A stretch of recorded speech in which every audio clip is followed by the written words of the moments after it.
Okay, so I wasn't back like I said I'd be. I was just too breathless to even get on my computer again. So it's September 8th, and I know I'm actually the worst for not posting sooner about this so-called study date. But I don't technically even have an audience, so it's fine. So after I got off my computer in the last video, I ran down the stairs and I opened the door and Penelope's standing there and she goes, "Hey." And I go, "Hey." And she looks really, really nervous and she holds out this pizza to me. She actually brought a pizza. She goes, "It's deluxe. I hope you like it." She gives it to me and I'm like, "Bless your soul. I love deluxe." She's like, "Thank goodness. Didn't know what kind of pizza you liked. Just got my favorite." We have the same favorite kind of pizza. No big deal. It's fine.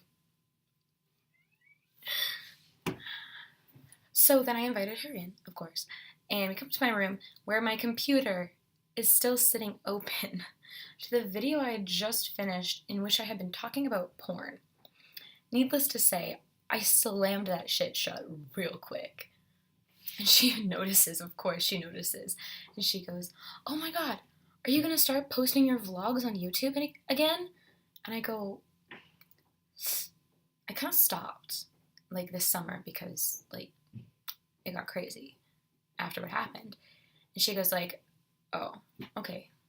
Yeah, I understand that." And then she looks me right in the eyes and she goes, "I never told you this. I'm really sorry about what happened to you." And then she continues, and I thought that was it. But she continues and she goes, "Nobody should ever have to be outed before their time. Nobody should ever have to feel ashamed for being gay whatsoever." End quote, basically. And this shook me. I was stunned. I stared at her for a while. And then I kind of go, "Penelope." She goes "Yeah." And I say, "You care a lot about queer things. Why is that?" And immediately she just goes "Oh, I don't know. I've been seeing a lot about it online lately. Should we do some poetry?" Changes the subject just like that. Which is fine. I don't push it after that. So our English teacher, to get to know us, has assigned us to write 10 poems that tell him something about us. It is literally the first week of school. Jesus. So we get to work, the two of us, silently writing down our feelings in my bedroom. And I can't help but think about why Penelope changed the subject so quickly. I knew something was up. I don't mention it. Nobody should have to be outed before their time. But I don't mention it. And then shit went down. Okay, not at first. Not until the very end. For a while we were just laughing and writing our poetry and we were chatting as we did it. She didn't say anything more about queer stuff and I said, I dropped it. I dropped it. I can't write serious stuff in front of other people. So I wrote some joke poetry. I wrote some limericks, wrote some poetry with words that don't even exist, wrote some raunchy shit that would land me in detention if I handed it in as my assignment. Penny brought a bunch of her stuff for me to edit, and so I did, and I gave her some tips, and it was all nice. Oh yeah, okay, that's something that happened. She's asked me to call her Penny now. We get on the subject of names. Mine is Dorothy Catherine, hence the DK. It's hyphenated. Nobody knows that, except me, Maddie, Alberta, and now Penny. And she called me D all night, which was kind of cute. I haven't ever had a nickname before other than DK. I kind of liked it.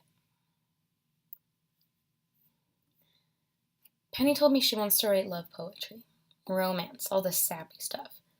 And to that I told her I'm the worst at that kind of thing, because I can't write anything in the old style. She said she wants to write it modernly. 21st century Gen Z romance written in free verse with slang and goofy similes and things like that. That's what she told me anyway. I like the idea of that, and I told her so. And she's not actually a bad poet, after all she said about being rubbish at it. But then, around 8, Penny got a phone call. Remember when I said shit went down? Shit went down. It was Cale.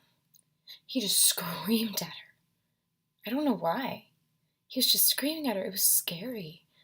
She started crying, her eyes out, like actual tears. I felt so bad for her. Like, I know guys can be scary.